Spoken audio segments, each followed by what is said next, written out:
மங்களூர் ஒன்றியத்தில் பாமக வேட்பாளர் தங்கர்பச்சான் தீவிர வாக்கு சேகரிப்பு. மங்களூர் மேற்கு ஒன்றியத்திற்கு உட்பட்ட ஊராட்சிகளில் பாமக வேட்பாளர் தங்கர்பச்சான் நேற்று தீவிர வாக்கு சேகரிப்பில் ஈடுபட்டார்.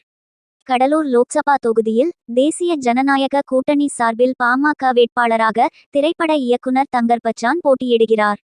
நேற்று மங்களூர் மேற்கு ஒன்றியத்திற்கு உட்பட்ட புல்லூர், தொண்டங்குறிச்சி, அரியநாச்சி, கழுதூர், புடையூர், கண்டமத்தான், கீழக்கல்பூண்டி, தொழுதூர் உள்ளிட்ட பகுதிகளில் வாக்கு சேகரிப்பில் ஈடுபட்டார்.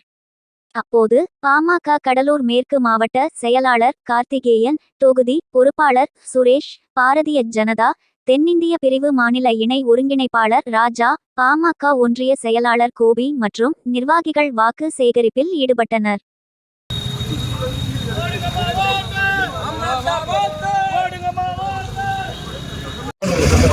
பெரியார் மாதிரி ஒரு தலைவர் இன்னைக்கு இல்லை, காமராஜர் மாதிரி ஒரு தலைவர் இல்லை, அண்ணா போன்ற தலைவர் இல்லை. அவங்களுடைய படத்தை போட்டுக்கிட்டு அதை அரசியல் தொழிலா பண்றவங்க தான் இருக்காங்க. 60 ஆண்டுகள் தொடர்ந்து ஏமாற்றப்பட்டிருக்கு. மாறி மாறி மாறி மாறி மாறி 2 கட்சிகளும்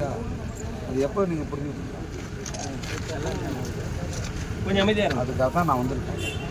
என்னை வந்து கட்சியில் நிறுத்திருக்கிறது எதுக்காகனா, நான் வந்து நீங்கள் நினைக்கிற மாதிரி பெரிய ஆள் இல்லை, ஆனால் மக்கள் மனங்களை வென்றலாம்.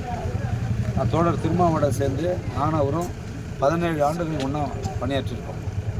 என்னை விடுதலை சிறுத்தைகளே வேட்பாளராக நிறுத்தினாங்க. நல்லா கேட்டிருந்தேன். எனக்கு நிறையா அந்த பாட்டை நான் பண்ணிட்டேங்கிறதுக்காக என்னை வந்து விலக்கி வச்சுருந்தேன். 1.25 வருஷம் அவ்வளோ முதலிடம் போட்டு அப்படியே நின்றுச்சு. ஆனால் அப்படியே ரிக்வெஸ்ட் பண்ணுங்க, கோச்சிக்காதீங்க, அப்படியே காலையில் திருப்பி நிறுத்துங்க. வாங்க வாங்க.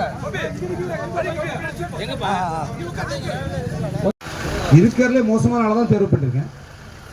இதுக்கு முன்னாடி திமுகவில் ஒரு எம்பி வந்தார். அவர் மூஞ்சி பார்த்துருக்கல யாராவது? இந்த ஒரு முறை, ஏன்னா இங்க வந்து சூரியன் நிக்கல, ரெட்டையிலே நிக்குது.